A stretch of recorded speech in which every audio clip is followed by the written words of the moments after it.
मनुष्य शुरुआत से ही जीवन के रहस्य को समझने का प्रयास करता आया है, लेकिन हम जीवन को जितना ही समझने का प्रयास करते हैं, जीवन हमारे लिए उतना ही उलझता चला जाता है। ये एक पहेली साबित होने लगता है। अगर आप जीवन को इस ढंग से समझने का प्रयास करेंगे, तो आप जीवन को कभी नहीं समझ पाएंगे। जीवन को समझने की चाबी है मृत्यु में। जी हाँ, मृत्यु को बिना समझे आप जीवन को नहीं समझ सकते, जीवन के रहस्य को नहीं समझ सकते। हालांकि मृत्यु के बारे में बहुत से सिद्ध पुरुष और योगियों ने बहुत कुछ कहा है। मृत्यु पर ओशो ने भी बोला है, परंतु एक पुस्तक जो मेरे हाथ लगी वो वाकई अद्भुत है।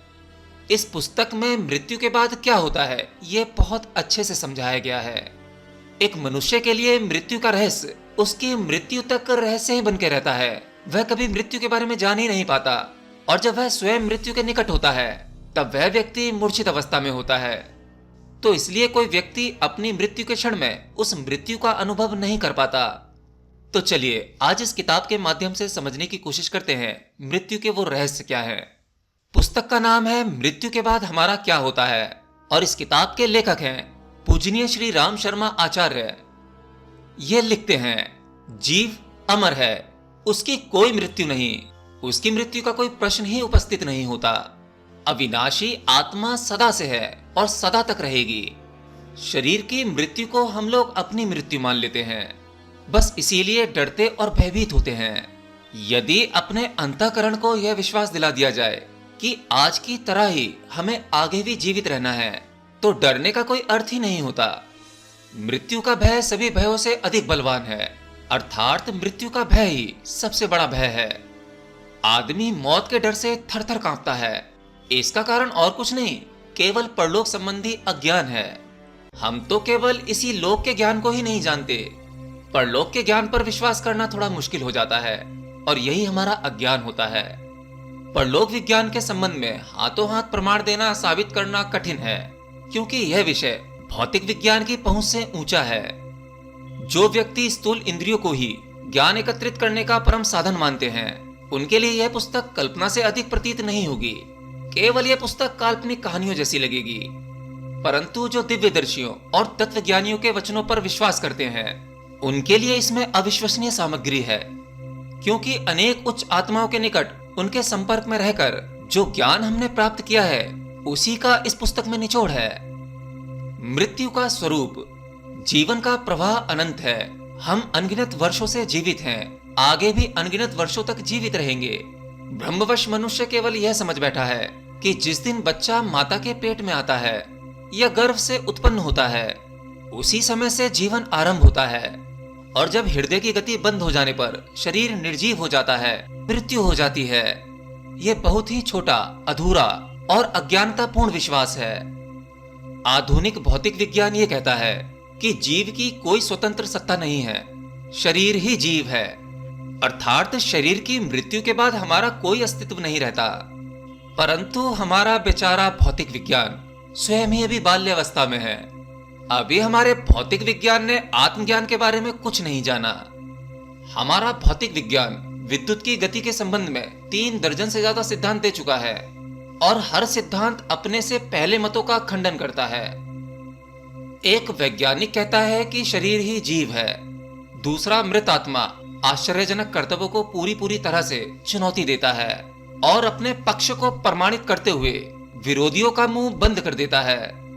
तीसरे वैज्ञानिक के पास ऐसे अटूट प्रमाण मौजूद हैं, जिनमें छोटे छोटे अबोध बच्चों ने अपने पूर्व जन्मों के स्थानों को और संबंधियों को इस प्रकार पहचाना है कि उसमें पुनर्जन्म के विषय में किसी प्रकार की संदेह की कोई गुंजाइश नहीं रहती। बालक जन्म लेते ही दूध पीने लगता है। यदि पूर्व स्मृति न होती तो वह बिना सिखाए किस प्रकार यह सब सीख जाता है। बहुत से बालकों में बाल्यावस्था से ही बहुत अद्भुत गुण पाए जाते हैं, जो ये सुनिश्चित करते हैं कि यह ज्ञान इस जन्म का नहीं है, वरन पुनर्जन्म का है। जीवन और शरीर एक वस्तु नहीं है। जैसे कपड़ों को हम यथा समय बदलते रहते हैं, उसी प्रकार जीव को भी शरीर बदलना पड़ता है। तमाम जीवन भर हम एक कपड़ा नहीं पहने रह सकते। उसी प्रकार अनंत जीवन तक एक शरीर नहीं चल सकता। शरीर को बार बार बदलने की आवश्यकता पड़ती ही है। जैसे कपड़ा पुराना या खराब होने पर ही अलग किया जाता है, पर कभी कभी जल जाने पर, किसी चीज में उलझकर फट जाने पर, चूहों के काट देने या अन्य कारणों से उस कपड़े को थोड़े ही दिनों में बदल देना पड़ता है।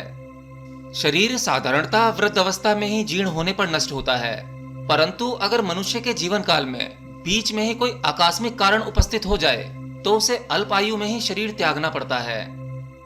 मृत्यु किस प्रकार होती है, इस संबंध में तत्वदर्शी और योगियों का मत है कि मृत्यु से कुछ समय पहले मनुष्य को बड़ी बेचैनी, पीड़ा और झटपटाहट होती है, क्योंकि शरीर में मौजूद सभी नाड़ियों से प्राण एकत्रित होकर एक जगह पर एकत्रित होते हैं, किंतु नाड़ियों के पुराने अभ्यास के कारण वह फिर से उन नाड़ियों में खिसक जाते हैं, जिससे एक प्रकार का आघात लगता है। यही पीड़ा का कारण है। या फिर कोई रोग, आघात या अन्य जिस कारण से मृत्यु हो रही हो तो उससे भी कष्ट उत्पन्न होता है, अर्थात मरने से पूर्व प्राणी कष्ट पाता है, चाहे वो अपने मुख से उसे प्रकट कर सके या न कर सके। परंतु जब प्राण निकलने का समय बिल्कुल पास आ जाता है तो मनुष्य को एक प्रकार की मूर्छा आ जाती है, वो बेहोश हो जाता है, क्योंकि प्राण निकलते समय जो पीड़ा होगी वह असहनीय पीड़ा होती है। उसके लिए व्यक्ति का बेहोश होना अति आवश्यक है। इसलिए प्रकृति ने यह व्यवस्था की है कि प्राण निकलते समय व्यक्ति को मूर्छित कर दिया जाता है और इसी अचेतन अवस्था में प्राण शरीर से निकल जाता है। जब व्यक्ति मरने को होता है तो उसकी समस्त ब्रह्म शक्तियां एकत्रित होकर अंतर्मुखी हो जाती हैं और फिर स्थूल शरीर से बाहर निकल पड़ती हैं। कुछ योगियों का मत है कि जीव का सूक्ष्म शरीर बैगनी रंग का होता है और वह उस बैगनी रंग की छाया लिए हुए शरीर से बाहर निकलता है। कुछ भारतीय योगी इसका रंग शुभ्र ज्योति स्वरूप सफेद मानते हैं। जीवन में जो भी बातें भूलकर मस्तिष्क के सूक्ष्म कोष्ठाकों में सुषुप्त अवस्था में पड़ी रहती हैं, वे सब एकत्रित होकर एक साथ निकलने के कारण जागृत एवं सजीव हो जाती हैं। इसलिए कुछ ही क्षण के अंदर मरने वाला व्यक्ति अपने जीवन की समस्त घटनाओं को फिल्म की तरह देख पाता है। इस समय मन की आश्चर्यजनक शक्ति का पता चलता है, क्योंकि उनमें से सिर्फ आधी घटनाओं को देखने के लिए एक व्यक्ति के जीवित समय में बहुत सारा समय चाहिए, परंतु उस व्यक्ति के साथ ये कुछ ही क्षणों में हो जाता है। इस सब का जो सम्मिलित निष्कर्ष निकलता है वह सार रूप में संस्कार बनकर मृत आत्मा के साथ ले जाता है। कहते हैं कि यह घड़ी अत्यंत पीड़ा की होती है। एक साथ 1000 बिच्छुओं के दंश का कष्ट होता है। इसे ऐसे समझो, कोई मनुष्य अपने पुत्र पर भूल से तलवार चला दे और वह अधकटी अवस्था में झटपटा रहा हो, तो इस दृश्य को देखकर एक पिता के हृदय में अपनी भूल के कारण पुत्र के लिए जो पीड़ा होगी, ठीक वैसी ही पीड़ा एक मरने वाला व्यक्ति अनुभव करता है, क्योंकि बहुमूल्य जीवन का अक्सर उसने वैसा सदुपयोग नहीं किया जैसा कि करना चाहिए था। प्राण निकलने के मुख्य द्वार कुछ इस प्रकार बताए गए हैं। मुख, आंख, कान, नाक ये प्रमुख मार्ग हैं। दुष्ट वृत्ति के लोगों का प्राण मलमूत्र मार्गों से निकलता है, पर एक योगी ब्रह्मरंध्र से अपने प्राण त्याग करता है।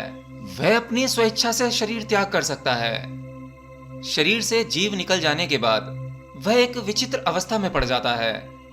जैसे घोर परिश्रम से थका हुआ आदमी जिस प्रकार एक आराम की निद्रा में पड़ जाता है, उसी प्रकार मृत आत्मा को जीवन भर का सारा श्रम उतारने के लिए एक निद्रा की आवश्यकता पड़ती है, और इस नींद से जीव को बड़ी शांति पड़ती है और वह आगे का काम करने के लिए शक्ति प्राप्त कर लेता है।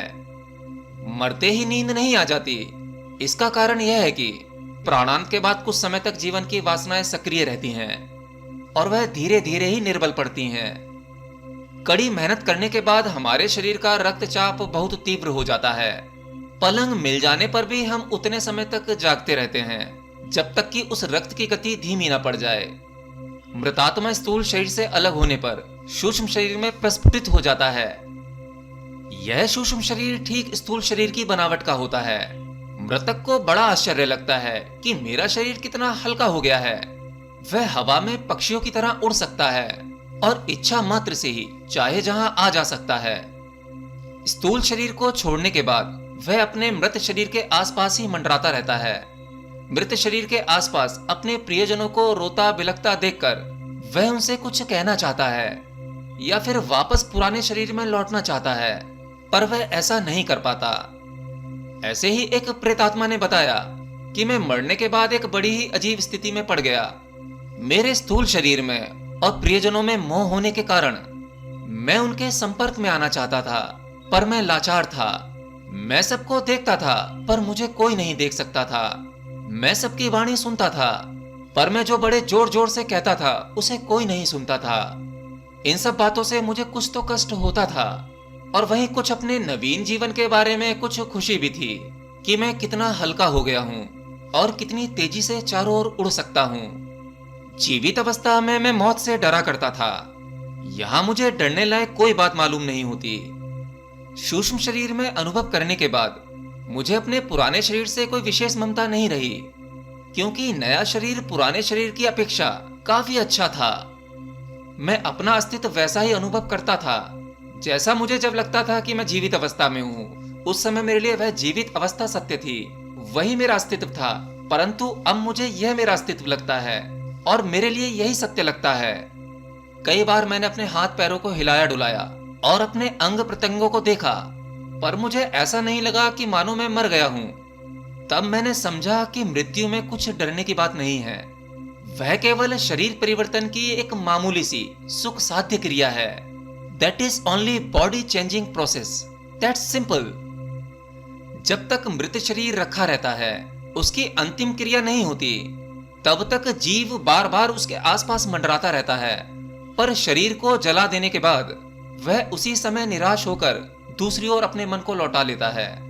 परंतु शरीर के गाड़ देने पर वह प्रिय वस्तु का मोह करता है और बहुत दिनों तक इसके इधर उधर घुमा फिरा करता है। जो व्यक्ति अधिक अज्ञान और माया मोह के बंधन में अधिक दृढ़ता से बंधे हुए हैं, वह अपनी मृत्यु के पश्चात शमशानों में बहुत दिनों तक भटकते रहते हैं। अर्थात मोह माया में पड़े व्यक्तियों के लिए बंधन जीवन भर ही नहीं, जीवन के बाद भी बंधन होते हैं। उनके शरीर की ममता उन्हें बार बार खींचती है। वे अपने को संभालने में असमर्थ होने के कारण उसी के आसपास रुदन करते हैं। कई तो ऐसे होते हैं जो अपने शरीर की अपेक्षा अपने प्रियजनों से मोह करते हैं। वे मरखटों की वजह अपने प्रिय व्यक्तियों के निकट रहने का प्रयत्न करते हैं।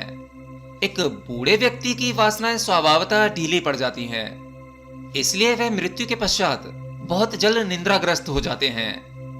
किंतु वे जिनकी वासनाएं प्रबल होती हैं, लंबे काल तक विलाप करते फिरते हैं। खासतौर पर वे लोग जो अकाल मृत्यु या आत्महत्या से मरे होते हैं। उनकी अचानक से मृत्यु होने के कारण स्थूल शरीर के बहुत से परमाणु सूक्ष्म शरीर के साथ मिल जाते हैं। इसलिए मृत्यु के उपरांत उनका शरीर कुछ जीवित, कुछ मृतक, कुछ स्थूल, कुछ सूक्ष्म सा रहता है। ऐसी आत्माएं प्रेत रूप से प्रत्यक्ष दिखाई देती हैं और अदृश्य भी हो जाती हैं। परंतु यह साधारण मृत्यु से मरे हुए लोगों के लिए नहीं है कि वह तुरंत ही प्रकट हो जाएं। उन्हें उसके लिए बड़ा प्रयत्न करना पड़ता है और विशेष प्रकार का तप करना पड़ता है। किंतु आत्महत्या से मरे हुए जीव सत्ताधारी प्रेत के रूप में विद्यमान रहते हैं और उनकी विषम मानसिक स्थिति भी नींद नहीं लेने देती। वे बदला लेने की इच्छा से या इंद्रिय वासनाओं को तृप्त करने के लिए किसी पीपल के पेड़ की पुरानी गुफा, खंडर या जलाशय के आसपास पड़े रहते हैं, और जब वह अवसर देखते हैं तो अपना अस्तित्व प्रकट करने या बदला लेने की इच्छा से प्रकट हो जाते हैं। इन्हीं प्रेत आत्माओं को कुछ तांत्रिक शव साधना करके या मरखट जाकर अपने वश में कर लेते हैं और उनसे गुलाम की तरह काम करवा लेते हैं। इस प्रकार से बांधे हुए प्रेत तांत्रिक से प्रसन्न नहीं रहते, वरन मन ही मन बड़ा क्रोध करते हैं, और यदि मौका मिल जाए तो वो उन्हें भी परेशान करते हैं या मार देते हैं, क्योंकि बंधन तो सभी को बुरा लगता है। प्रेत लोग छूटने में असमर्थ होने के कारण अपने मालिक का हुक्म बजाते हैं, पर सर्कस के एक शेर की तरह उन्हें भी दुख रहता है। तो इस वीडियो में आप सबने यह जाना कि इस लोक में मृत्यु के बाद हमारे साथ क्या होता है, वह किस प्रकार का अनुभव होता है, यानी मृत्यु के बाद हमारा क्या होता है। पर अगर आप लोग यह जानना चाहते हैं कि जो आत्मा परलोक चली जाती है, यानी इस लोक से किसी अन्य लोक चली जाती है, वो किस प्रकार का अनुभव होता है, तो आप मुझे कमेंट बॉक्स में लिखकर बताइए। इस पर भी एक वीडियो आ जाएगा। बाकी इस जानकारी को ज्यादा से ज्यादा लोगों तक शेयर करें, क्योंकि मैं देख रहा हूं आप लोगों का प्यार क्वेश्चन वर्ल्ड के प्रति कम हो रहा है। वीडियोस इतनी नहीं चल रही हैं, कारण मैं खुद भी नहीं जानता। बाकी आपकी जो भी राय है कमेंट बॉक्स में लिखकर जरूर बताना। तो बस आज के लिए इतना ही। मिलता हूँ नेक्स्ट वीडियो में किसी नई जानकारी के साथ। तब तक के लिए जय श्री कृष्ण।